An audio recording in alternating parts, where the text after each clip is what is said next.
Welcome back. One Bills Live from One Bills Drive. John Murphy, Steve Tasker, and a special guest in his first training camp practice with the Buffalo Bills, although his fifth year in an NFL training camp. Bill Center, Mitch Morse. Welcome. Good to have you here. I appreciate you having me on, man. It's good seeing you. I know we talked to you over the phone after you had signed your first practice here at training camp, and just the obvious question, how did it go? First day, what'd you think? Yeah, I think it was, as first days goes, they can go one way or another, whether it be kind of lackadaisical and sluggish, or you can't come out firing on all cylinders. And Coach put us in a position where we immediately did some, situations, whether it be red zone, 2-minute. And what that does, it gets you just enveloped in it. And for us, I think, there's some rust we definitely knocked off. There's some little nuances that we can work on. But for the most part, I thought we did a really good job of coming out and attacking. And, of course, the big question is you come in, there's a bunch of new guys from last year, probably a new starting 4 or 5, including yourself.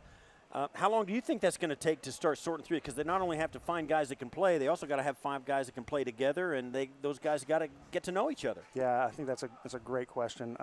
We do that by getting repetitions, whether it be walkthroughs or practices, and taking each of those reps like a practice rep, because you only get so many reps out here. Right. So, as cliche as that is, it's the truth. You got to capitalize on everything you get done. And it's really hard because the reps are spread out over so many guys. It's not like you got 5 guys that are going to get bulk. It's not like the quarterbacks where Josh is going to take most of the snaps and everything else goes from there.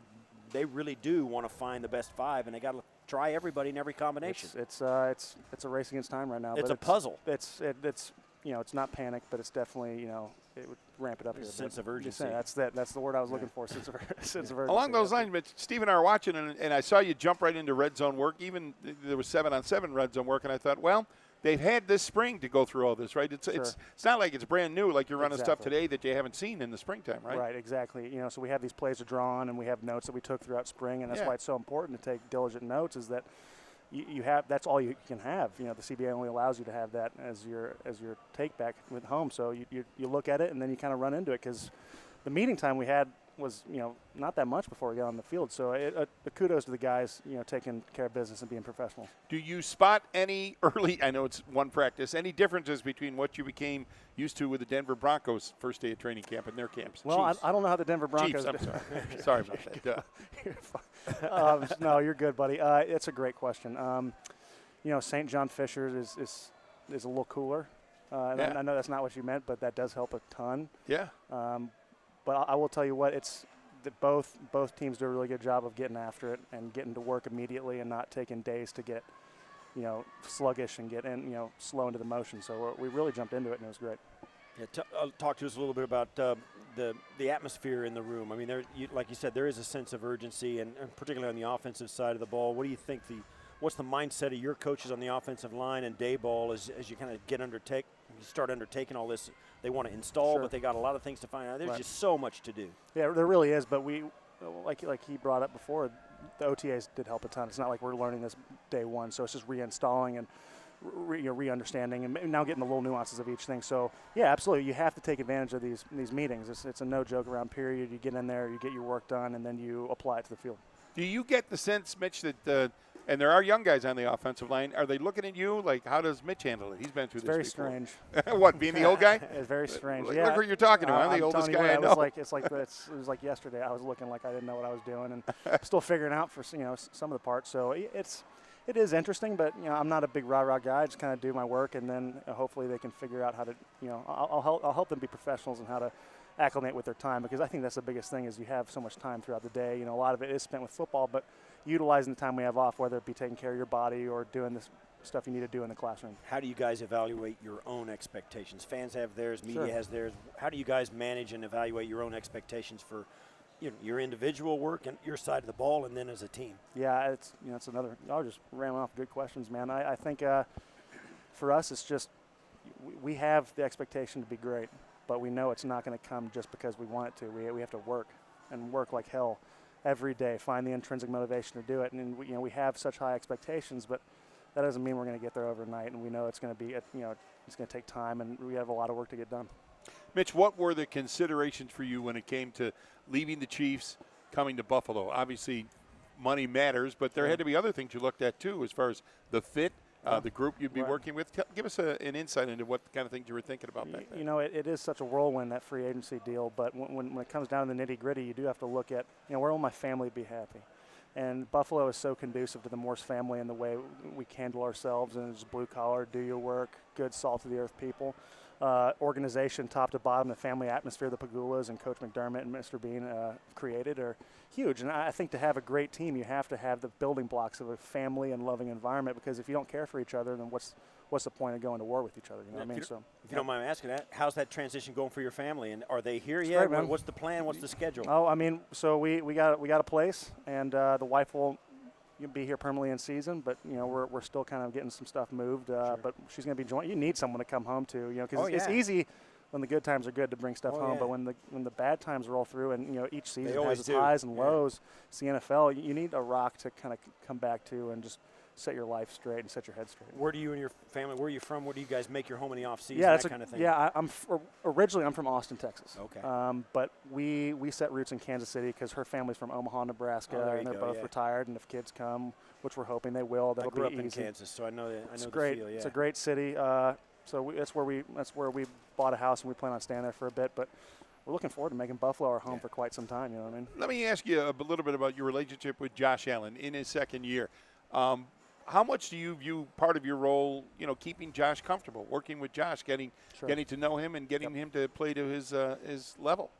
Yeah, I think for me, he's got all the tools to be a tremendous quarterback, and for me, it's just making it easier for him to use those tools. You know, I mean, I don't want to be a burden. I want to be a helpful tool he can use, and just kind of go out there and let him do what he he's gifted to do, which is play quarterback in the NFL. He comes off, and he's a young guy, really exuberant. He bounces around a little bit. He's got that kind of that bubbly moxie, kid, kind of yeah, that he's kid got a little personality. moxie, But he's a real competitor. Do you feel sometimes where you're trying to peel him off the ceiling? Sometimes, like, well, take a deep breath here. Is there any of that going on? Are you trying to, be for lack of a better word, the adult in the room? It's a two-way street. You know what I mean? Yeah, it's easy to lose your head out there if something goes wrong. Even going into year 5, it's something that you work on. So, it's for us as a group, we have to be calm and collective, and then if you kind of emulate that, it'll emulate throughout the offense. So, Josh is a young dude, but he's really has a command on this offense, and when something goes wrong, you have your moment to be frustrated about it, but then it's just moving on. It doesn't mean don't be frustrated about it, but have your moment for 5 seconds or so, then get frustrated, and then come back to it later, because if you let that snowball, it can be rough. Steve here played on Bills teams that had almost a legendary center quarterback connection, the late Ken Hall and, of course, the Hall of Famer Jim Kelly. That's the ideal, isn't it, to get to the point where you guys operate as one unit, where you can communicate in-game. Maybe not, Steve, you've told stories about Kent wouldn't even have to say anything and he'd get the message across to Jim, right? Right. I mean, and obviously that's the optimum thing where the quarterback trusts you enough. And what he's talking about is our center would just turn around and shake his head and wave off the play, right? And this was a rock star quarterback. If I did that, Dable would have me right. so exactly. Oh my God. Right. But there has to be but there is a familiar. You earn that, right? And Absolutely. it takes time to earn. And theoretically, everybody gets to a point where there's a level of trust on your roster where a guy can speak up and they say, wait a minute, he might be right. And with all the new and moving parts, it's going to take some time to get there. Yeah, you have to earn that. Right. If you come in there and decide to do that, which is just not my MO, right. I have no good word to say, but it's not what you do. It's a big mistake. Exactly, it's a big mistake. And what's the mistake? Calling the shaking off plays? Yeah. Calling off Well, plays? first of all, half the time I pretend like I know what's going on. Right. No, we're on the air, right? No, of course, yeah. No, I'll get hell for it. But the truth of the matter is, you have to build rapport with guys. You come in, it doesn't matter the success you had before, you have to show that you can still play ball. And I think that for me, it's a point of pride, and it's something I'm going to work on. One of the things we've been talking about is cohesion, and how long, I know there's no answer to this, but how long it might take to get that group up front as one unit. Today it was, for the most part, the first team, Dawkins, Spain, you, Feliciano, and Ford up front, first teamers. And right. I'm not going to assume that's the way it stays all summer, but Sure. At some point you're going to have to settle in with your group, right? Yeah, and right now it's such a good time where we get to mix and match. I think the offensive line, it's a unit you want to get cohesiveness and reps with the guys, but you got to find out who those guys are, and we have that's a problem for someone else because we have a really good offensive line, and I really have no idea how it's going to kind of hash out, to be honest. It's true, because the more we talk about it, the more daunting that task seems to be, because you want to find the best 5 guys. No Some doubt. of these guys could play maybe right guard and left guard, right tackle and right guard, whatever.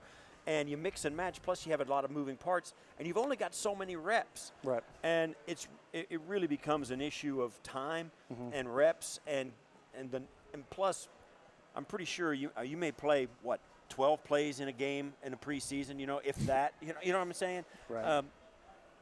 You don't know what's going to happen when Sure. it actually happens for real, and that's the more we talk about it, the more I say, the more I think, wow, I don't know if they can, how are they going to do it? It's for people way up there to figure out. You know what I mean? We have a very good unit. Yeah.